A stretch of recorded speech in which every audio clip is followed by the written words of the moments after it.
Good morning, good afternoon. Hello again on another stream, Sunday stream.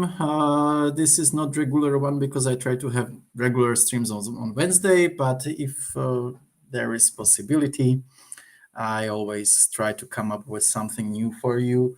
So thank you very much for being here, and apologies. Sometimes I know that I'm receiving a lot of messages, whether on Patreon or Discord, and I will try to get to you when I can and as soon as I can. But sometimes there are a lot of things running in my life, so I understand that it's not polite to reply. So apologies again, and whenever I will have time, I will check back. Also, maybe you can send me an email. You can find it on on Patreon. I know I'm getting the messages, so I will be back to you. And I see a lot of famous faces, so probably I will try to join Discord in the future or soon and speak to you later. What I have prepared for today is quite complicated topic, and it was not planned before, but something told me that I would like to really discuss some things that maybe also affected me as a practitioner in the recent months. And also sometimes I'm getting these messages from you, like when you are watching old videos, asking whether I still think about what I have told before. And yes, sometimes it might be when I was watching the old videos of mine that some positions of mine have slightly been very adjusted. Not much, but definitely I would say some things differently. One of those things that I would like to maybe discuss today is my position towards Aleister Crowley. Even to my friends and colleagues on Patreon, you probably know that I was a little bit skeptical about Crowley a year or 2 years ago. But doing some additional work, reading more his books, trying to understand Thelema in more depth, I would like to say that I have amended my position on him. My current position for Crowley is that if we put away all his human errors and sometimes him being a person that is really shocking to current morality, and for many reasons he is definitely was a difficult person. If we took a look on his books or his studies or some of his achievements, I can only say that he was probably one of the greatest occultists of the 20th century, or definitely why I'm saying one of the greatest is that because we do not know many those secret ones that are not so famous, but from those that are famous, I would consider him as a greatest occultist for the 20th century that has really moved the whole movement towards new horizons. And I think it will be not a shame to say that once I studied him more at maybe 2 or 3 years ago, I was not in position to understand him fully. I'm still not in the position, but I think he helped me a lot in my working. So what I'm thinking is that I will maybe dedicate few streams, maybe not one after another, but I would like to speak more about Thelema, about Crowley and his workings. So Oracle is asking a good question before I move on, discussing the Book of the Law. I thought maybe I was considering or checking him more or looking at him more from the position of my own ego, from my moral perspective, that I considered him as someone which was quite naive, as a charlatan or megalomaniacal person or immoral person, whatever we can say. And in many ways, he was quite cruel towards people around him, to his wives, to his lovers. He was megalomaniacal, but I wouldn't say that he was egoist. No, it's just that he really wanted to shock people. And also, when you look at his books and some text, he's always shocking people. In the 20th century, it was mostly because Aleister Crowley was writing such things like about sacrifices of children and things like that. But we know now that in the beginning of the 20th century, he meant practically masturbation. So killing of the children was practically killing of his own, or masturbating his own seed. In the 20th century in England, it was forbidden to mention masturbation in literature, but it was allowed to speak about the sacrifice of children. So he was practically making an irony of the censorship. Many people were understanding him in this like really word-to-word basis. Oh, this person is open to human sacrifices.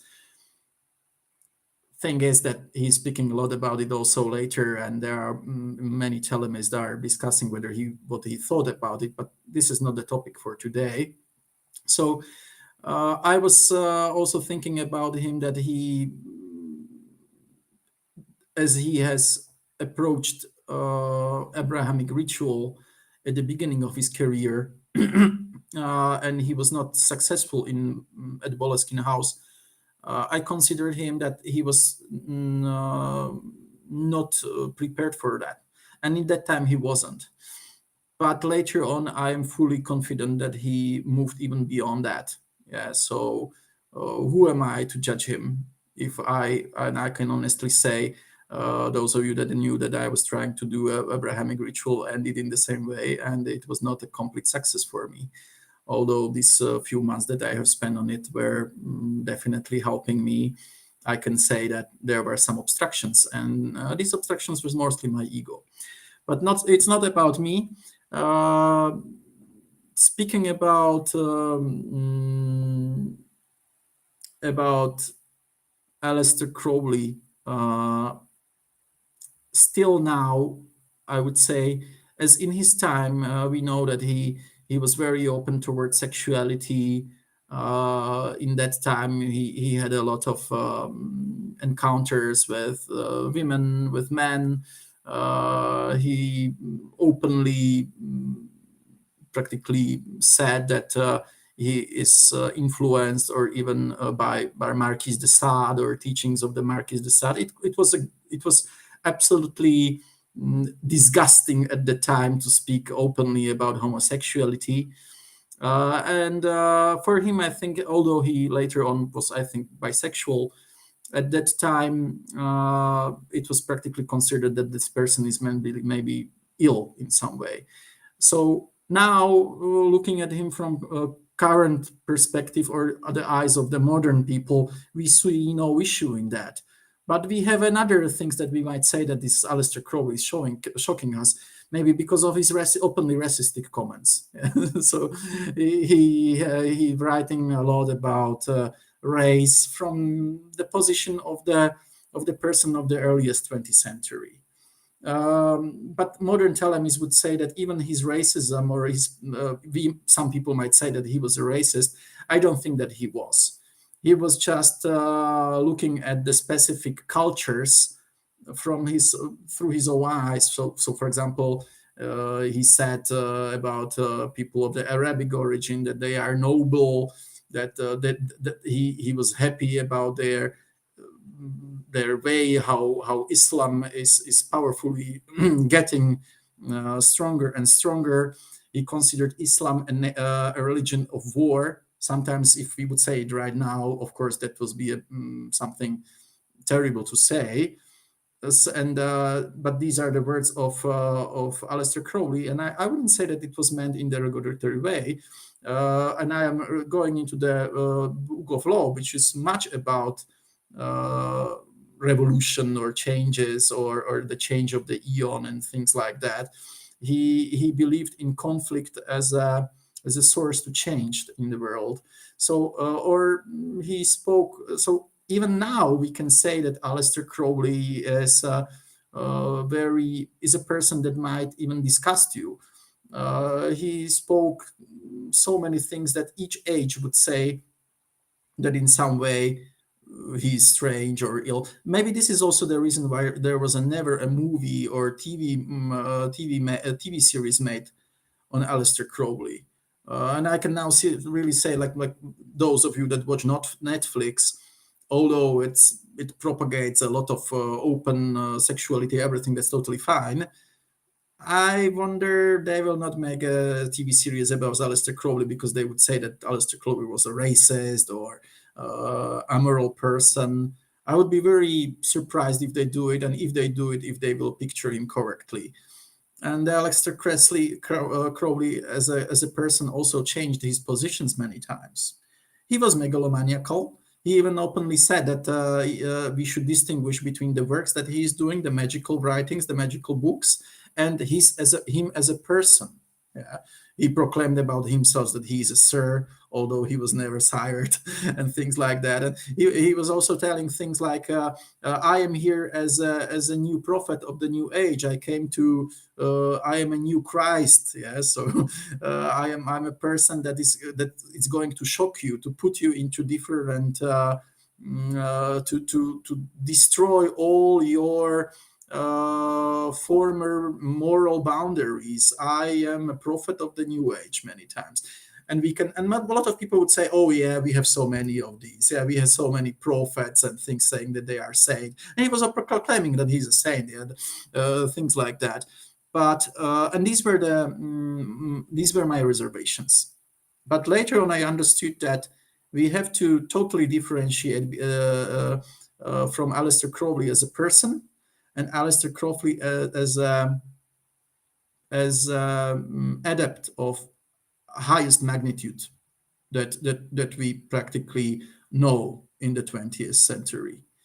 So why do I think that? I will try to explain that in additional videos, but let's start with this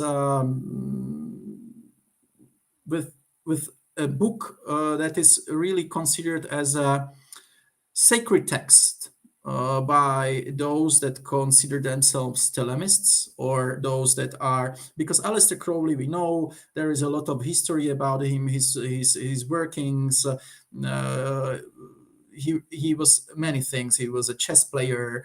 He was walking in Himalayas, trying to get into the mountains in the K2 and so on. So a lot of things that he was doing.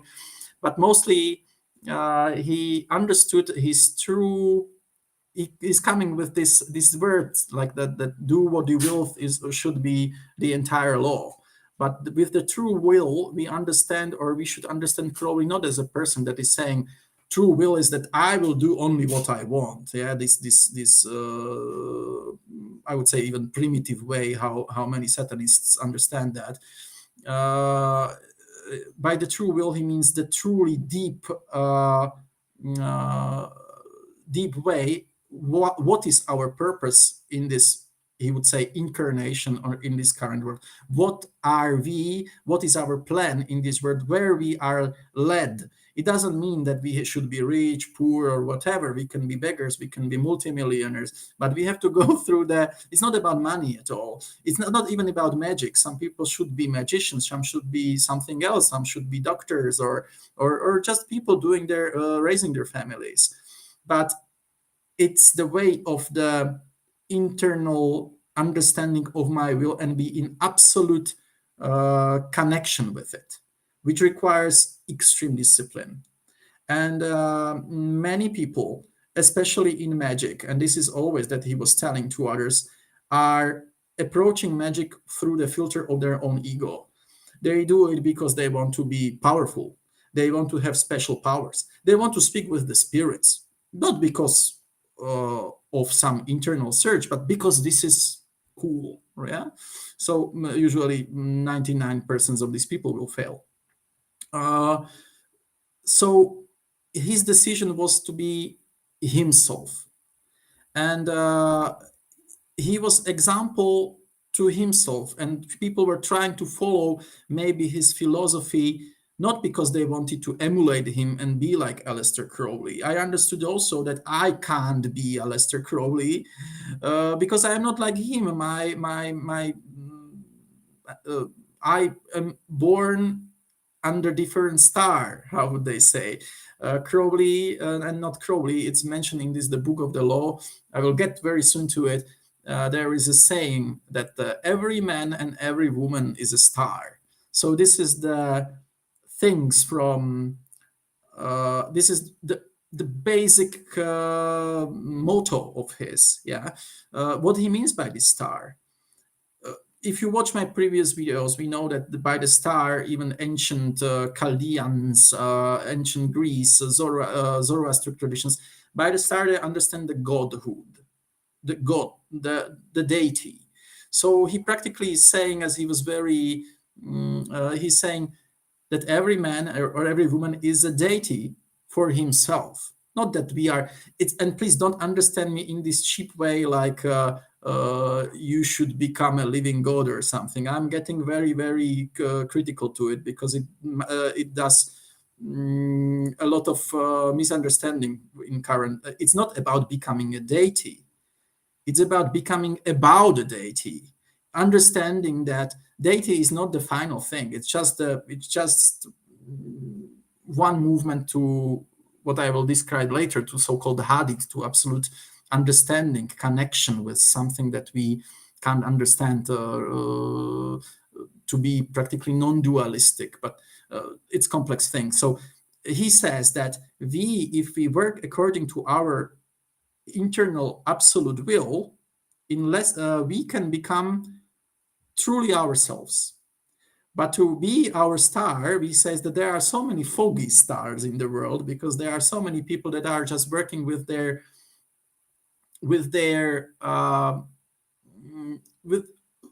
they don't understand themselves as much. So I'm going to show you maybe one graph that I have made for you. And this is a theory of Aleister Crowley before I move to the Book of the Law, because it needs some kind of understanding, I believe. So the basics of his structure comes from Neoplatonistic understanding of the emanations of God. By the God, we don't know what God is. It's not the Christian God. It's not something that is understood by that. By God, we don't know what it is. It's this Ensof. It's unknown. Is something beyond the horizon of our understanding, but it encompasses all. Yeah. So he does not call it God, but here you can see that there is a model of concentric cycles. Yeah, and it's made by me, so it's a little bit not so nice, but you can see that this from the outer to the inner cycle, there is this the grayest area, and it's called the Ha. Yeah, by him. It comes from the Egyptology or Egypt secret knowledge, how the priests were. They understood that the human soul is divided into two concepts of Ha and Ka. And Ha means our human physical body. And this is the first way of existence, our body. We perceive our body, physical body. We have our vegetative functions. We eat, we sleep, I'm not mentioning sex because it's a higher level of communion with something else. But the Ha is really vegetative way of living. Majority of people, and I don't want to sound elitist here, they work on the physical way. Yeah, this is someone, if you are hungry, you are not thinking about anything else. It's just that you are hungry, you have to eat. If you will not, if you don't do it for some religion or purpose, but you have cravings. Yeah, so this is Ha. But the body itself is according to this Neoplatonistic understanding, it's only the basic materia. So we have the second circle, which is called Ka, or the something that is a higher soul. Yeah. By Ha, if I return back, they believe that that the Ha and Ka is interconnected. That's why so many people are mummified. Yeah, but because that if the body is intact, also they believe that the body can be maybe resurrected later and so on. By the Ka, we understand higher soul, in modern occultism, we can say that the Ka is practically our astral body, our softer emanation, something that comes up from our chakras, yeah, our energy, internal energy of life. If we activate our mental senses, if we do meditations, if we do, I don't know, tantric sexuality, if we do or we live very ascetic way, yeah, we are empowering our internal energy, our Ka. Yeah, so those that like to astral travel and so on. So these are the two basic components of our human material existence, because Ka is in a way also material. Some people can see, for example, auras. Yeah, so this is practically the Ka emanation. Then we come into the third circle that is called Ku. Yeah, and this is our personality, but our external personality. This is our how we want to be perceived or how we believed we are. Yeah, if someone tells you, I am a good person, by the way, I'm so kind to other people, I am so hardworking person, I am a good father, I am a good worker, I am a good manager, everyone likes me, I would like to be a doctor. This is the persona that we would like to take in our lives, but it's not our internal thing. It's just the way how we want to be perceived, and it's practically our ego. We can even say that if someone says something to us, or we think that we have. Oh, Nikki, thank you very much. This is beautiful. Thank you very much, and thank you for supporting me. I will buy more books. Thank you. So back to the third circle. It's Ku. It's practically our own filter. We believe that we are something, or we might have our own complex of inferiority. We might think that we are not enough, that we are missing something, that we should be like the others. Yeah. So this is sheepish mentality, unfortunately, of 80% of people following trends, people being deep in some kind of someone wants to be stylish, someone does want to be stylish, someone wants to be black clad magicians with tattoos. Yeah, it's my Ku, it's just my personality. It's the thing that I want to be perceived as this. I am a Satanist. Yeah, I am a very deep Christian. I will be totally going to heaven. This is the Ku. Then Aleister Crowley believed that this is only our ego, our internal. It's not what we really are, or what we really want to be. And through the meditation and deeper understanding, and that he is doing in the Book of the Law, he is trying to do so-called, in Boleskine House, Abramelin ritual, one of the strongest initiations. It's not the highest, but very strong initiation, something that I also tried and was not so successful. So you can see that I am maybe a mediocre magician, but at least I am trying to explain it. So reaching the higher level, something beyond your persona, is to practically trying to understand that this Ku is limiting you, and you will to reach so-called cups, which means your true will. Aleister Crowley believed that the cups, this true will, can be achieved only if you do such deep meditation and so many Gnostic invocations, Goetic invocations, evocations, theurgic working with the angels, that it's not only about invoking of some demon that we do here, because we have to understand that the demon is just one part of true understanding. The highest level of it is to speak with your own personal guardian, with your own, like he says, your own internal angel, the manifestation of your star, to speak with your star, to speak with your true purpose, to have this vision of where this star or this true the angel is manifested to you, that you can speak with him either through the vision or visual way, how he saw him later on, or that you are really able to put everything away and see your true purpose and act with it. So I would say that for that you need, there are several ways how to do it, quite complicated, and I will speak maybe a little bit more about the way how to do it in other videos, because we would spend hours and hours.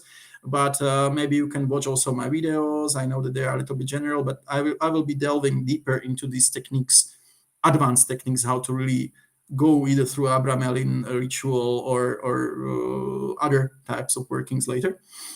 But it can be done also with without a ritual. This is the point where I understood that Aleister Crowley reached the this understanding, speaking with his true self, speaking with his holy guardian spirit that he calls Aiwass, without the ritual. So and it can happen, yeah. So, and he starts to be himself in his very crazy ways of working with people, speaking and so on. But he starts to understand himself, that his way is the living of the new prophet, of the new eon, of the new age, someone that wants to be famous because he wants to change the world into the new understanding of how humanity should perceive ourselves, that we should be absolutely clear and open, that we should do what we will, because that should be the only law. It's not egoistic will. It's not that I want to be something. I want to be the biggest YouTuber. I want to have the biggest channel. No. It's not about. It's not about that. But I am. Thank you for support, of course. It's about doing what I like. Maybe feeling that this is what I want to do, and I do it. You want to do something else, yeah, but you want to paint. You want to, as I said, become have a beautiful flowers in your garden, to find an inner harmony in it. So that's these cups. And then there is something beyond it. It's called Hadith. It's not the full connection with this multiverse to do only my own will. This is what I am starting to understand, and this is the limitation of what Aleister Crowley is saying is the limitation of magicians. That after the of the advanced magicians that can reach or even connect with their true self, and because the next step is practically not connecting only with your true self, but to connect with everything, with these something that is beyond it, to go through the abyss of illusion. And then you have then you are going through another very big challenge as a magician, that you have to cross the abyss. What is this abyss? Hard to say.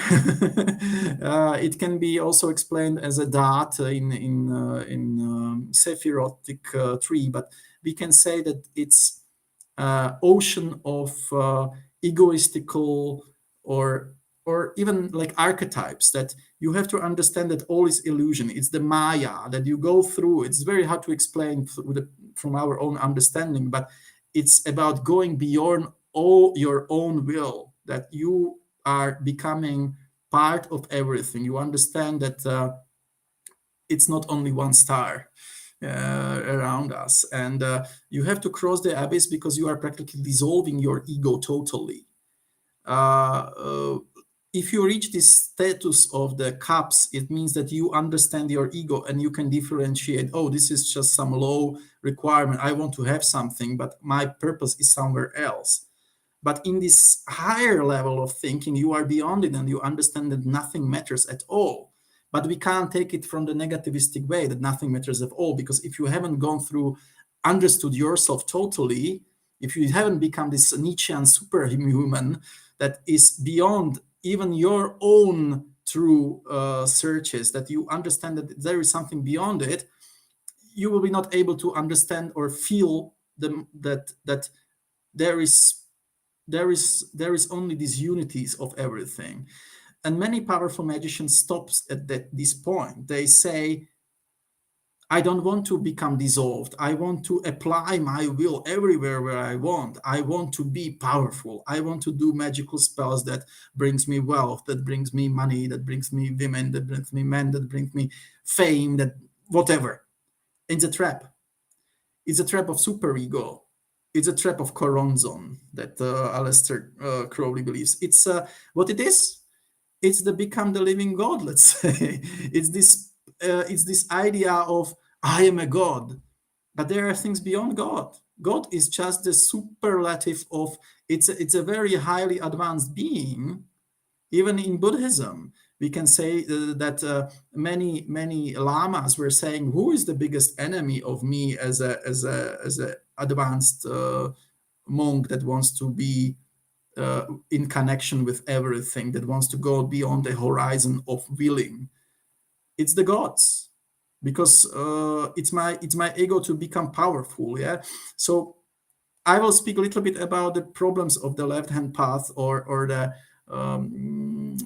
where a lot of magicians that are even very powerful or strong might fall into this superego trap. And we can see that such way of awakening is in every bigger or every known mystic.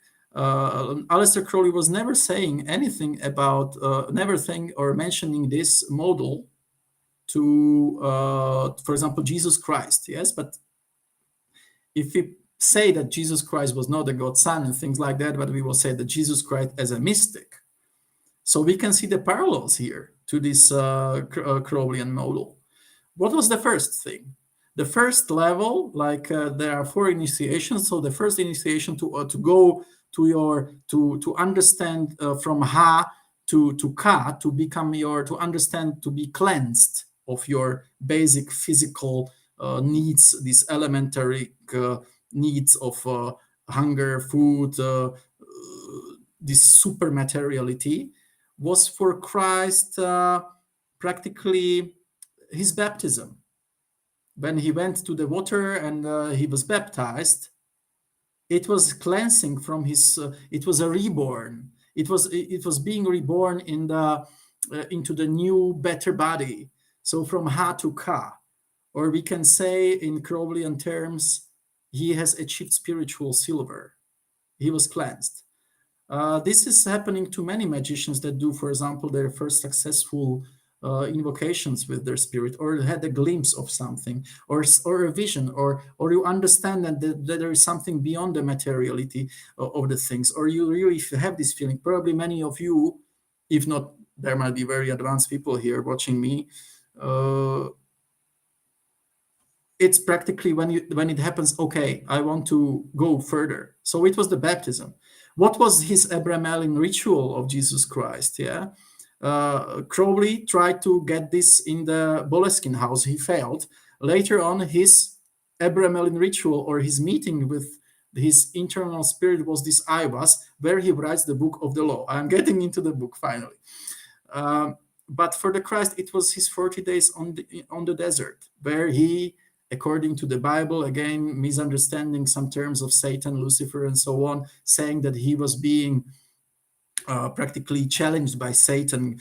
I will do everything. If you bow before me, you will get all of the kingdom in the world. So these are the illusions. These are you are powerful, you are spiritually strong. Just admit that you want to be rich, that you want to be the king, and you will get the power over them. And he says, no, this is not my true calling. And Christ is getting from these 40 days in the desert and starts to teach.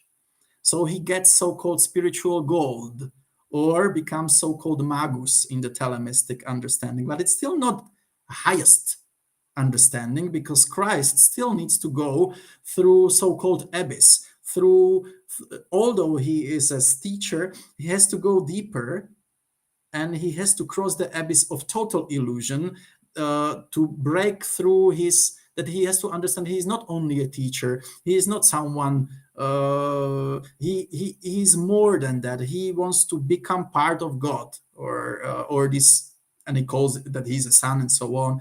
I don't believe in him being like a real God, but in a way he is, like every one of us. For him, this deep crossing of the abyss happens on cross. During his crucifixion, when he says, "Oh, why have you abandoned me, Abba?" Is his last cry of his physical humanity, when he puts the ego away, and he is practically, the legend said that he's resurrected. Yeah, maybe it's a legend. Yeah, but he gets this deeper moment of reaching his hadith, reaching his internal purpose. And the legend says, because it's just that he's again born from the death, and he takes part, later on he's shown, similar as Apollonius with Diana and so on, and he is starting to be practically, he shows himself as a teacher, but he says, "I have to ascend now. And I am leaving you this spirit that is going to be with me." So Crowley believes also in this eon of Jesus and so on, they called him. It's very similar to the levels of high level disciple, reaching through practically all levels of ceremonial and practically of initiation, of mental initiation. So it's simple model, but there is more complex model, because this is not only, of course, Crowley did not develop it only by himself. He tried to use this also from another model, and there are other videos about it, but you can see that this is a different model. This is a model of a Kabbalistic Sephirotic tree, where without me going into the depth of this, because we can see that practically you are, as a mystical adept, reaching through specific sephiras, from Malkut, which is the lowest one, onto the Keter, which is the crown. It means this practically reaching the Hadith. But even beyond the Hadith, there is this so-called horizon of eternity, this is the depiction of Athanasius Kircher, a 17th century German mystic. But even in a simpler model of Sephirotic tree, it's practically reaching this Ein Sof, this dissolution, or samadhi in Hinduistic understanding, that you are practically going beyond everything. Your total perception of reality is changing. You can do miracles if you want, but it's not about that. You can do miracles maybe even in the lower level of the after you go through the through the Abramelin ritual, in a way. So it's not about wanting something. It's about really reaching this state of something that we can't even understand, like what is the total dissolution of my ego and being alive and have no such requirements. So okay, going back to the book, this is just general understanding of Thelemistic, very brief and very general understanding of how Thelema or Ordo Templi Orientis was operating, as Crowley is the founder of the order. But the first book of this Thelema is so-called the Sacred Text of Thelema, and this is the book of the law, where Crowley, still going through this whole understanding, is somehow reaching his first great initiation. So he failed at Boleskine House, but later on, and after several travels of his, he is traveling in Cairo. Yeah, and the book was written practically in 1904. Yeah, and it was written in the period of 3 nights from 8th of April until 10th of April in Cairo. We know very well because Aleister Crowley is also in his diaries mentioning this turning point of his, where he gets this sacred message. And it's not a book, as Aleister Crowley says, written by him, but it's dictated by him. Dictated by his Holy Spirit or guardian spirit called Aiwass. And the book in general is practically about explaining to Aleister Crowley that there is a new age coming, and that the age comes on the equinox on the 1904, where similar to the age of the Aquarius that we have right now. He believes that there is an end of the cycle of the Osiris, which was lasting the last 6,000 years, according to him. Many Thelema said that it's a different time, but he believes that there is a new age where all religions are practically going to be replaced by a new understanding of humanity, and where the humanity will, in upcoming period of so-called Horus period, Eon of Horus, will achieve in general their true understanding and will get in contact with their true will. So practically all humanity, or at least those, will be spiritually enlightened. But it will be not easy, because not everyone will achieve such a high spiritual understanding. And what is really concerning for many like previous religions, he says that that what is written in the book is that the change will be practically made in this revolutionary way, that it will be beyond good or evil, it will be not moralistic. The book practically speaks about that you should put your morality away and you should search for like becoming your own star, but not to be egoistic. That's a trap, yeah. But really to follow your true purpose, and absolutely. So Crowley later on puts a lot of controversial sayings to it. Like he says that, okay, someone will tell me, yes, I know that I should be a writer, maybe, that I have this big book to write, and maybe my internal thing in me says that I should write it, but I have family and I have to, and Crowley would say, divorce your family, do it do it in that, do what is true purpose. This is just the way of your, put all weak away, put everything that is hindering you away. It's extreme. Yes.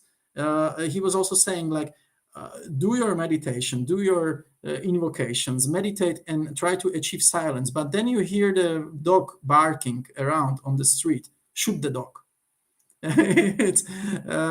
So this caused a lot of controversy, but he is really becoming someone beyond the morality. He is not becoming amoral. He is just saying that you should be absolutely, it's an example, it's just allegory, but you should be totally focused on in contacting your true purpose in life. And this is not said by him. Yeah. So let me maybe explain very short but interesting way how he got into this understanding. Those of you that haven't read the Book of the Law, it's quite cryptic. It's quite short, maybe 30-40 pages. It can be found on the internet. Ordo Templi of Orientis is also providing this for free. There are so many translations, everything. Feel free to find it everywhere or buy it on Amazon for very small amount of money. It happens all in this 1904. And at that time, Crowley is in Cairo. And he is there with his first wife. His first wife was called Rose Edith Kelly. which is interesting because Crowley believed that he is an incarnation of several persons, and also he believed that he was Edward Kelly before that, the famous medium of John Dee, and his wife is called Kelly as well. So it's maybe just a funny coincidence, but uh, Kelly, his wife, was a very nice lady at the time, but unfortunately has her a lot of women of Crowley ended quite bad, whether they become insane, committed suicide. In way of Kelly, she became a heavy alcoholic. Later on, even died in asylum to her extreme heavy alcoholism. But in that time, Kelly was still young, beautiful lady that was. They were in Cairo. And Kelly was not always, she was interested into Crowley, but not in a way that she was an occultist or anything. At least Crowley always says that Kelly was not interested in magic at all, that she was interested only in him. But this is, again, egoistical. I think that he was speaking to her a lot about magic. So she was not so unknown. She knew probably more than Kelly thought and Crowley thought. So in that moment, there was a day in Cairo where I think it happened in late March 1904, where Rose Edith Kelly wants to meet elemental spirits of sylphs.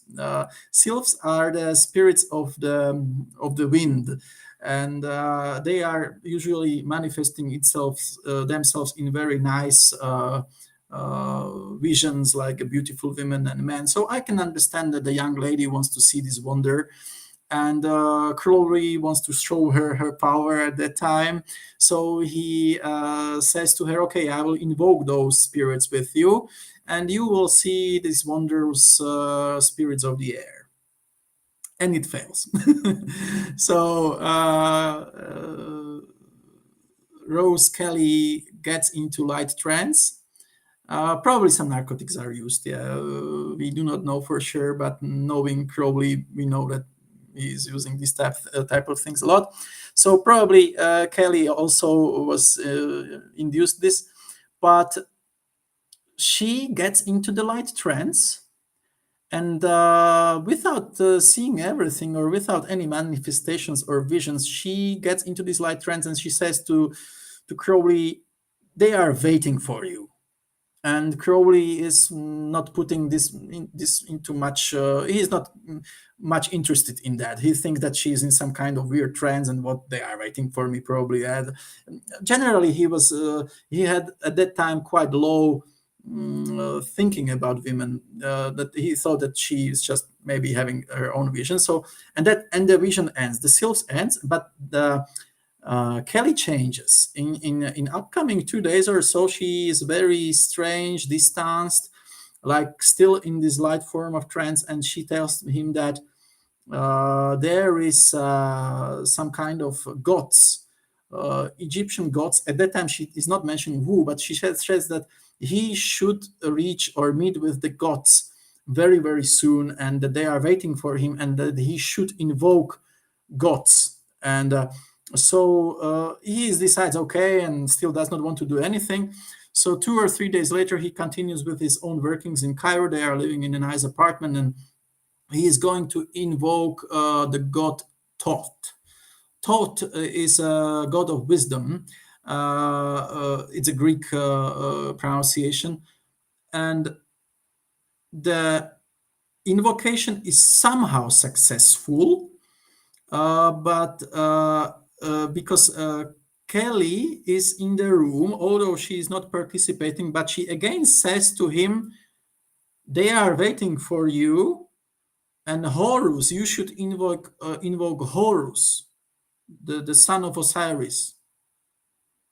And then it starts like that, and he still is a little bit like, okay, no, but then she tells to him like, "Horus spoke to me that you should speak to him," and he's okay. Come on, you don't even know who Horus is. Yeah, he's sometimes very cruel, but he's and there is some, and he knows that she does not know anything about the Egyptology, but he is starting to be a little bit curious. So he starts to like ask her questions like, okay, if you say that Horus wants to speak with me, tell me what are the moral qualities of Horus? And he told him force and fire. And he looks at her a little bit strangely. And then he says like, okay, so tell me, describe me the condition Horus is causing. And we know that the Horus is sometimes depicted as a master of light or lightning. And he gets into the trance and he says to him, his condition is deep blue light. She does not know anything about occultism. Yeah, so he continues with the questions like, tell me, who is the enemy of Horus? And she says, forces of the waters, of the Nile. We know that Horus fire Osiris was decapitated by Set.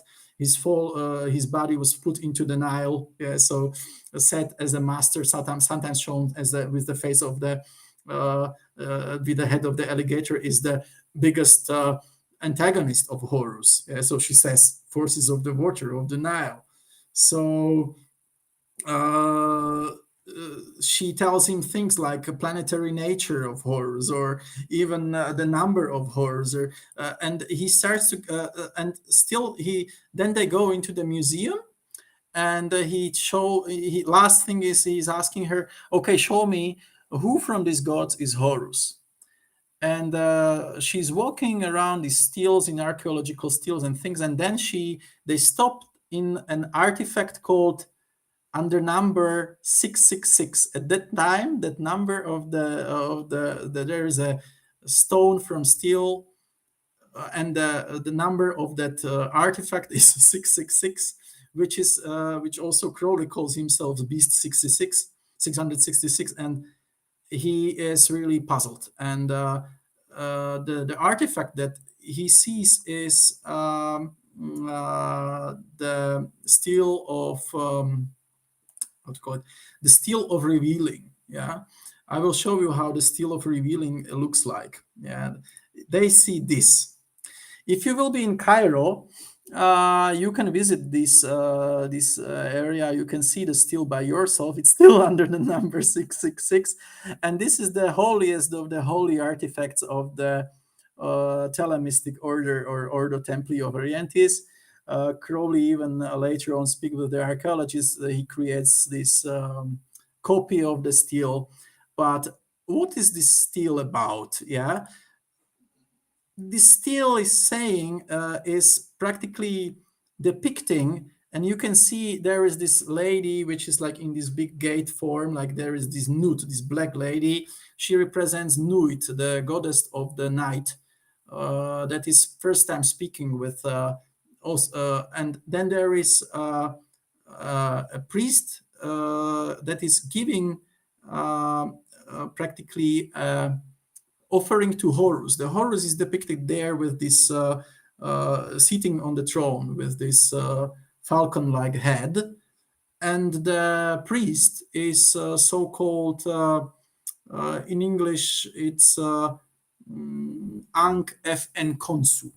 Yeah, so it's a famous priest that is giving this offering to Horus, and the Kelly practically points on the Horus, and she tells him, this is the Horus, and he wants to speak with you to provide you with a message. And in that moment, seeing all of these synchronicities, Crowley decides to invoke Horus. And he does that on the 8th of April 1904, where all his history is practically started. The invocation is successful. It's done during the period of 3 days, but it's not Horus who is appearing, but a man that is appearing to Horus in his room. There is, I think I have someone even written like how this happened. So in practically from his left, from the room where Crowley is sitting, he feels a presence on his left shoulder, that someone is standing behind him, and he later on even decides to look, and the person starts to speak with him. The person looks like a man of a very noble way, not Arabic, maybe Persian, speaking to him practically telepathically, and explaining to him that he is called Aiwass, someone called Aiwass. Later on, at that moment, Crowley does not know who Aiwass is. Later on, in his later diaries, he says that this was his angel. That's the moment that happened outside of Abramelin ritual. This is the moment when really Crowley is getting through this initiation, meeting his true self, meeting this. But it's not only his true self; it's this. He called it transempirical entity, the spirit that is speaking to him, that he is the messenger of Horus, and that he is going to dictate him this book that can't be changed in any way. There will be numbers, there will be cryptic sentences, everything saying him that he is practically going to speak about this new eon.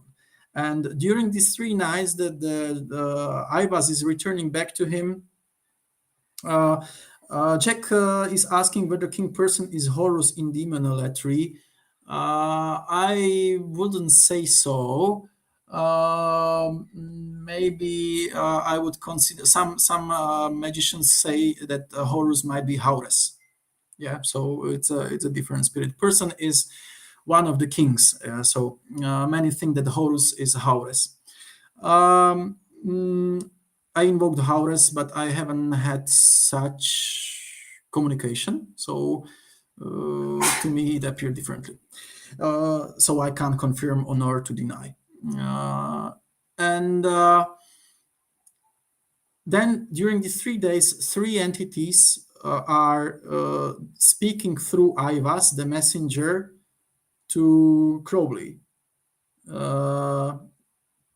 Yes, maybe he told you, but again, maybe it's true, maybe it's not.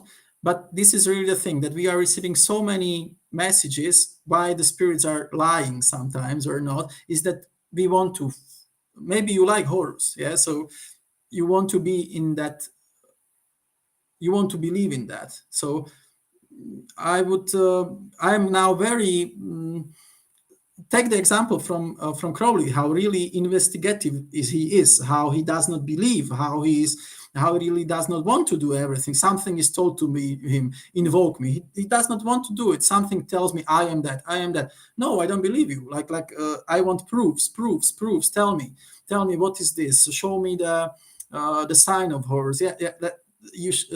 Because many times we get into these filters. And I don't believe the first initial visions that I get. They have to reply maybe 3 times in a way until I am more or less sure that the thing is happening. So might be true, but allow me to be doubtful, because all of these things are, and it's good to be doubtful. You should doubt, as Aleister Crowley says, doubt everything, don't believe everything. Just even doubt what Aleister Crowley is saying. Many of these students are doubting that the sacred text of Thelema is genuine, although that it's a sacred book and shouldn't be doubted as well. Like Israel Regardie says that maybe this is just a way of his subconscious, that this is the not true. Later on he changed, but there are many people saying that maybe this is just what Crowley thought that is an angel of him. But I would say that there are so many coincidences that this might have been genuine. So there were 3 entities speaking to him. One of those is Horus, but is the last one. Aiwass is representing himself as a messenger. And Thelema does not believe in Horus able to show himself, I would say, realistically. So that's why I don't believe that person is Horus, because from the Thelemistic rite we understand that there are 3 deities explained to Crowley. First is this Nu or Nut, the first chapter is about Nut, and practically Nut is saying, I am something beyond this hadith. I am the unknown. I am the thing that is overlapping everything. I am the total existence beyond existence. I am about God. What is about God? Nothing. I am nothingness. Yeah. So to reach me, it's impossible to reach me. I am able to be achieved only, reached out only by my by someone that is explaining the second spirit, by my so-called Thelemistic deity that is shown to Crowley on the second date, by Hadith. Hadith is the great god, the lord of the sky, and by some is represented by Horus, so is metaphysical principle of Satan, or of Lucifer. Something is a knowledge. So from nothing there comes existence, there come realization, there come inner thought. Yeah. So he really is meeting these metaphysical truths. Yeah. So it's not just simple spirits. It's beyond that. So Hadith, the center circle, is practically shown. He is explaining himself to Crowley through the manifestation of Aiwass. Yeah, and it says to him that that the whole existence is practically dual, is the communication between the non-existence and existence. This duality of the principle is creating energy that is through this energy everything emanates, like in the Sephirotic tree, until the reality. And I am above and I am down. So practically Crowley is getting vision of total mystery of existence. Practically he's being shown the visions of how the world is. These dual principles are practically manifesting to him. They are not showing themselves to him because they are beyond our understanding, but the Aiwass, this entity, is telling him practically this juxtaposed thing between the Nut and Hadith, that it's very difficult. Maybe you should read the book first, that through their dynamics everything is created, but not the existence must be also practically represented in time and age, in some eon, and there are different eons in the world.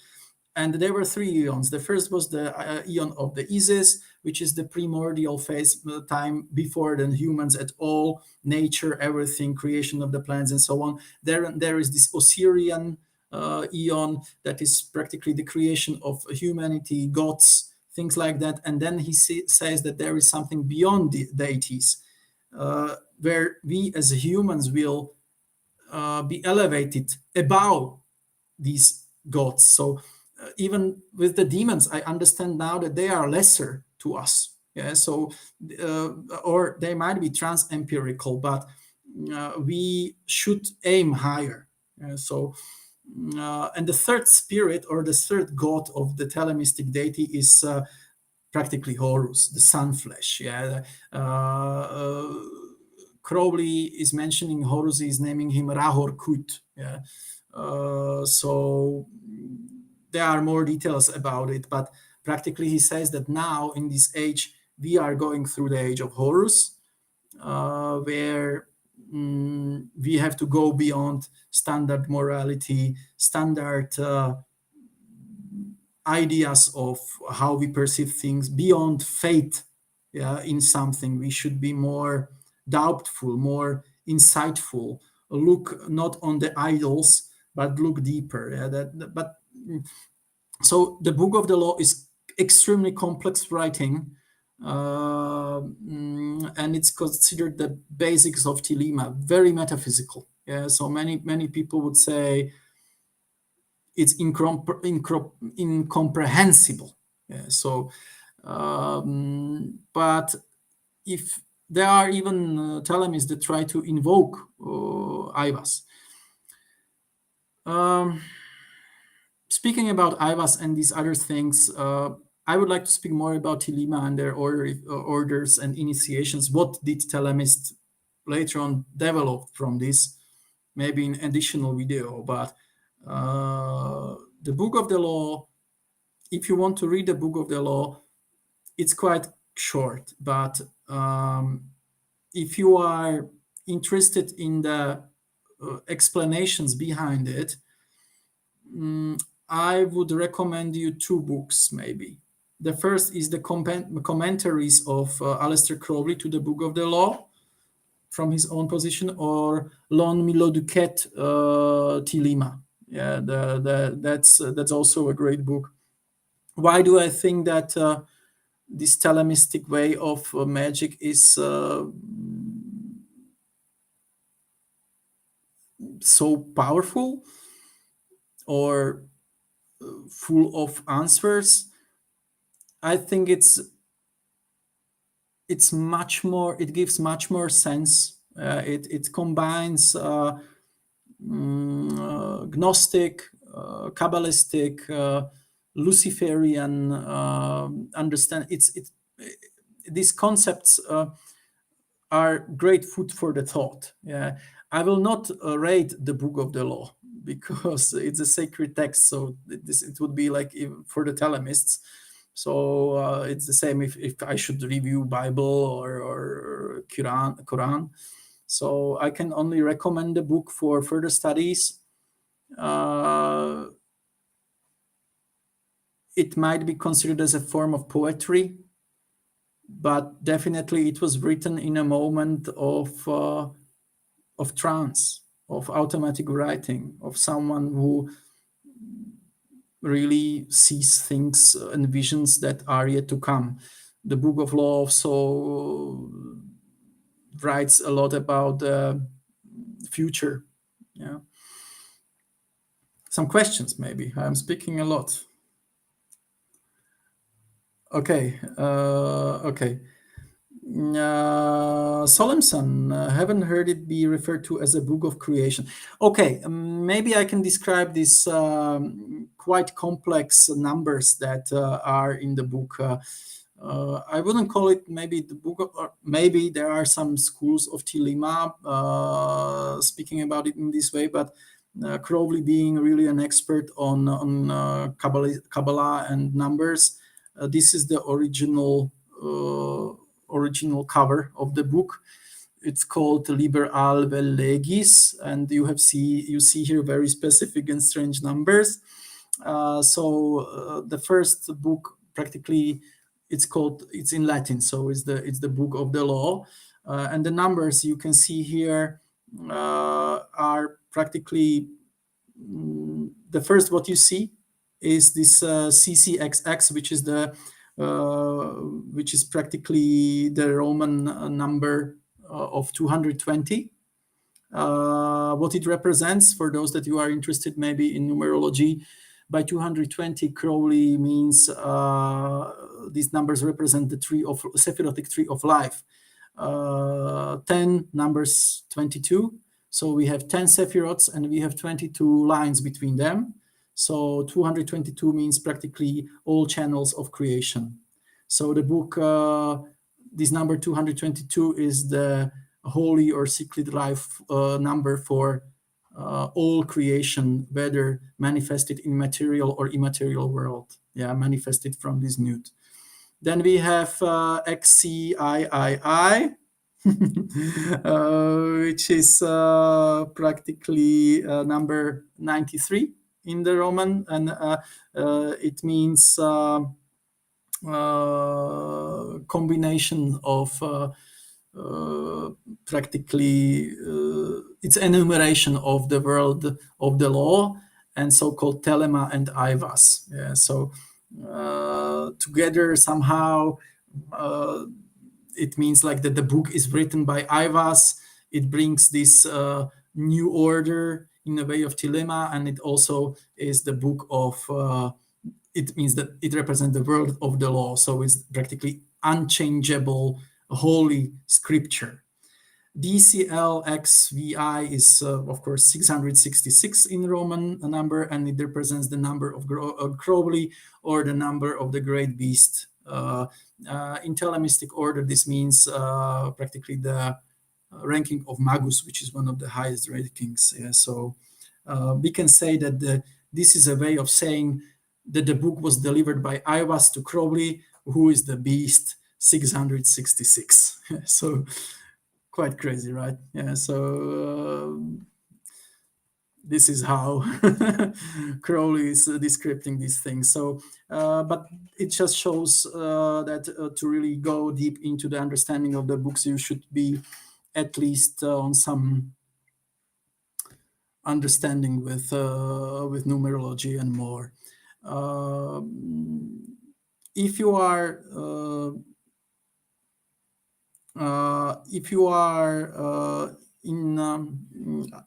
okay, Solemson is also asking, I have seen some Thelemites produce altars venerating the three beings described. Are they meant to be venerated as described in the book, or is that more metaphorical? This is a perfect question. Usually Thelemites, and I apologize to maybe Thelemites that are, because as you know, I am not part of any esoteric order, although I have Thelemites in high regard. Thelemites are, there are two, as with all orders. We have theistic Thelemites, those that are really venerating these Gnostic deities, meaning Nut, Hadith, and also Rahurkut. Rahurkut is also divided into some others, but okay. So they are venerating them. They are even trying to invoke them, work with them on spiritual way, or some are considering them as a metaphorical aspect. So working with Hadith is practically, if you want to invoke Hadith, I don't believe that it's possible to invoke Hadith in some kind of vision, or that he will show to you, because it's practically the center of your true self. It's or if you say it's the moment where your ego or everything is dissolved, is the reach, it's the place or the state of mind you want to achieve. So my understanding of it is more metaphorical. You can see the ways, even Crowley is seeing practically only emanations in a way of Aiwass. Yeah, so it's not, it would be naive, I would say, to think that I spoke with Hadith, my thinking. Yeah, it's possible maybe to invoke Aiwass. The same is with Nut. Nut is even saying in the book of law, I am incomprehensible, I can't be found. Yeah, so if you, and many people will tell you, I invoked Horus, I invoked Nut. You invoke just the mirror of the mirror of the mirror of the mirror. Yeah, so in a way, it's possible to work with some emanation of it, like through we can feel it, but the exact core of this is beyond simple invocation or some ritualistic work, like that I invoke something. Many times you invoke something and you speak with spirits in visions, but the visions that you get are not so important. It's just that we should move on. Yeah, it's a current of energy, we can say. But what is more active current of energy is this Rahorkut, practically the time of Horus, the energy. And here I can say that Rahorkut is, or the Horus is, this energetical light. It's, or something that makes things possible, that the whole eon of the equinox of gods, like he says, that the whole eon where we are really moving into the spiritual truths and start to understand them, are enabled because it's right time for them. The humanity is advancing, and this knowledge that we are getting inside through this Rahorkut can be explained as the lightning, this primordial, something like the light of Lucifer, we can say. So many people would say that the Lucifer as a or as a snake. Yeah, some also Crowley says about Rahul that he can be presented by the snake, or in Tantra by Kundalini power, but not only physical but also mental. That we want to go beyond it. So yes, it's a current of energy. It's practically a channel. It's a current. Yeah, it's a metaphysical thing that we can connect with, that gives us knowledge, internal knowledge. But although the knowledge is just a way to get into the state of hadith, so it's complex, I know. I would recommend you to read maybe on the Thelemistic understandings of a lot about Aleister. Aleister Crowley has a good book called Magic, or Liber Abba, where he explained this into the more detail, and I can look at it later on. But yeah, so that's it. Maybe about this highly complex, very complex writing of a book. So could I link the books in the Discord? I do not. The Book of the Law, you can find it practically everywhere. It's free. Yeah, it's open source. Can be found on the internet. The Book of the Law, Aleister Crowley. Just type it in, and you find it without any issue. But it will be quite cryptic. I recommend to read it maybe 3 times, and it can give you something. But definitely for people that want to see it from the metaphysical point of looking at things. Yeah. I don't know. Stephen Ash has a beautifully on YouTube, and there are probably a lot of discussions about the Book of the Law, and I'm just scratching the surface. Really recommend you. There is a great book, really, if you want to start with Thelemistic understanding of spirituality. Start with Lon Milo Duquette, Thelema. I would recommend you also I think there is even superior book to it, although Lon Milo Duquette is a famous Thelemite. There is a new book in 2021, but unfortunately it's in Czech, and I consider it, it's called The Thelema of Aleister Crowley, and is also by famous Thelemite, but in Czech, and it's not translated to English. So it will probably not help many of you. But the book is really beautiful. But there are a lot of others. And so, would you recommend regular meditation by reading these works? Absolutely.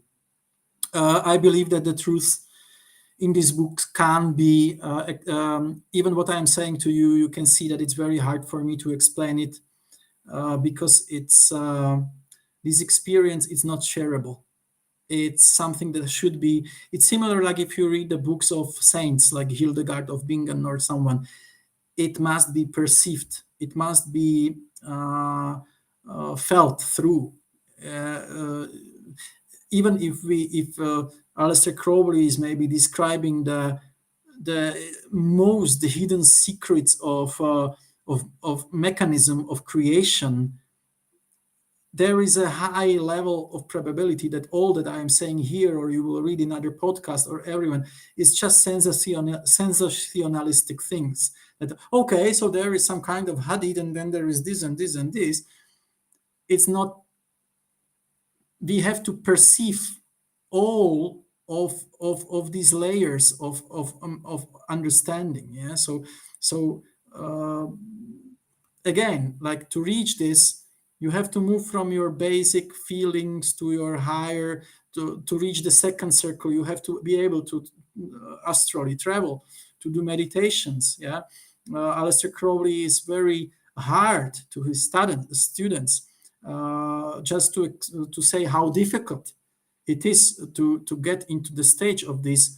Is that, for example, Aleister Crowley was discussing those people that first to reach maybe this softer, to reach, like, to be able to astrally travel, or to you have to have your mind totally calm, And he describes such brutal techniques for that. Like he says to you, okay, for the first week, when you are trying this, of course you will, first he says you don't have to have any limits. So first try to do something like go to the gym and train to absolute, to the limits, about the limits, like destroy yourself, do so many jumping jacks and things like that. You have to be physically maybe able, or if not, because of course we are, maybe some people are not physically ready for such things. Do something that you can do. He says, do the meditation, sit in asana position for 6 hours without moving, and focus on stone, and you will perceive the stone as a part of you. So that's even the easier thing. Then he starts to you go to the limits, drink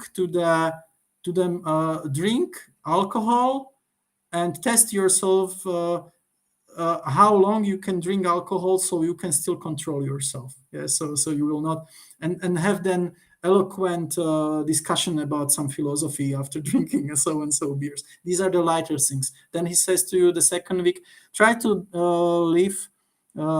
try to have 1 week, speak with people without in English saying the word I, without the saying word I.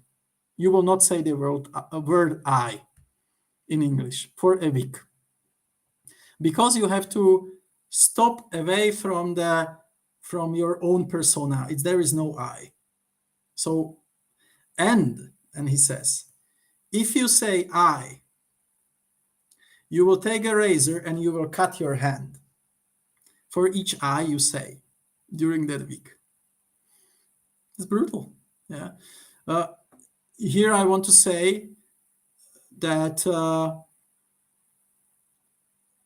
it's not good to do such brutal techniques if it's not something that is really good for you. So if you are in psychological condition of doing yourself self-harm, then such exercise does not have any because that makes you happy. Yeah.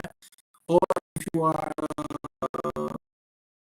have hemophilia, of course. Yeah, this is that your blood can't clot in such a fast way. Again, it's dangerous.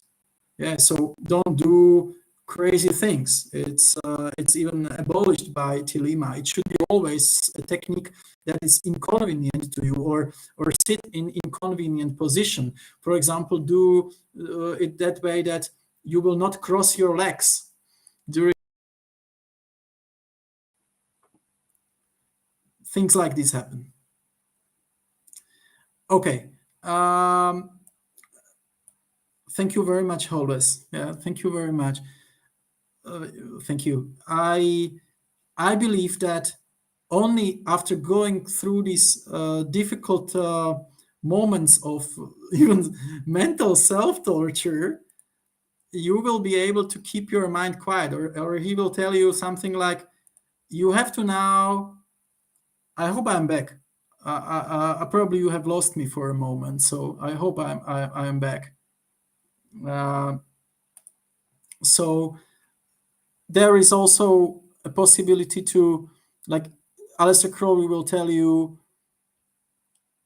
imagine that you will not think about elephant. I am back, of course. Please let me know if I am back. Or just let me know if you can see me or not.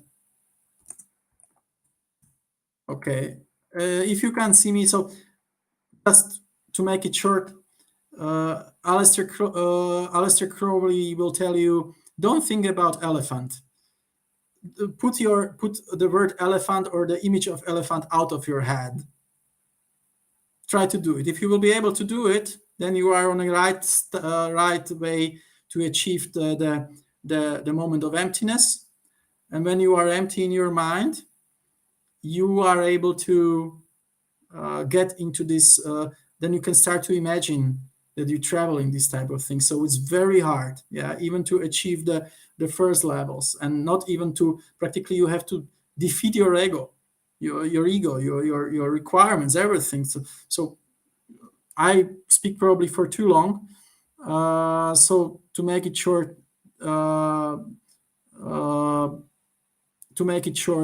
just meditate over the images. Krishnamurti said Aleister was true evil. I have to say I don't agree with that.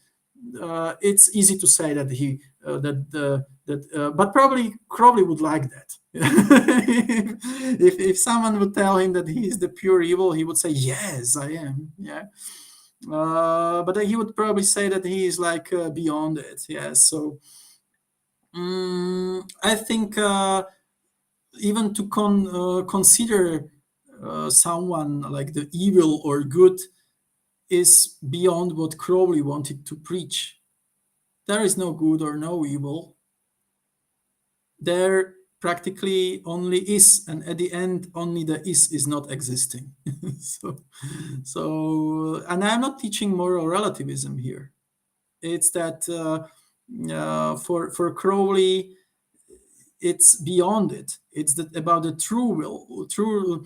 Crowley also is sometimes speaking about the way like he's trying to deal with very moral choices of what if my true will to do is to do something evil. Yeah, but I will maybe speak about it on the next session, because this was about the Book of the Law, and we can speak about moral implication of Crowley's teachings later on. So. Yeah, so thank you very much for having me. This was a long session.